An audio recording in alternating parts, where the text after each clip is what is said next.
திருப்பூர்லேயே first time பார்த்தீங்கன்னா influence இருக்குன்னு சொல்லிட்டு ஃபர்ஸ்ட் டே ப்ரிவ்யூ ஷோ பார்த்தீங்கன்னா நம்ம அருணுதயா மால்ல வந்து குட் பேட் அக்லி மூவிக்கு வந்து போட்டிருக்காங்க. அதுக்கு தாங்க நம்ம இன்னைக்கு வந்திருக்கோம்.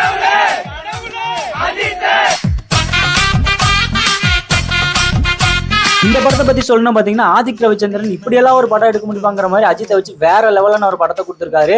இதுல பாத்தீங்கன்னா ஜிவி பிரகாஷோட மியூசிக் பத்தி சொல்லி ஆகணுங்க. இந்த படத்துல சாங்கே இல்லைங்க, சாங்ல தான் படங்கிற மாதிரி படம் ஃபுல்லா பாத்தீங்கன்னா சாங்காலேயே மூவ் பண்ணி கொண்டு போயிருக்காரு. அது இந்த படத்துக்கு வந்து ஒரு பிளஸ் பாயிண்ட்னே சொல்லலாங்க. அர்ஜுன் தாஸ் மனுஷன் இந்த படத்துல வாழ்ந்துட்டு இருந்தாங்க சொல்லணும். வேற லெவலான ஒரு கம்பேக் மூவியா இவருக்கு இருக்க போகுதுங்க. கண்டிப்பா போய் இவரோட ஆக்டிங்காகவே இந்த படத்தை பார்க்கலாங்க. ஆக மொத்தத்தில் இந்த படம் பார்த்தீங்கன்னா தல ரசிகர்களுக்கு ஒரு செமையான ஒரு விருந்து தாங்க சொல்லணும். ஒரு ஸ்பெஷல் ஷோவை ரெடி பண்ணி கொடுத்த நம்ம அருணுதயா மாலுக்கும் TN39 திருப்பூர் வாசிக்கு ஒரு பெரிய தேங்க்ஸ் சொல்லிக்கிறேங்க. ஒரு நல்ல ஒரு தியேட்டர் எக்ஸ்பீரியன்ஸோட படம் பார்க்கணும்னா இங்க வந்து விசிட் பண்ணி பாருங்க.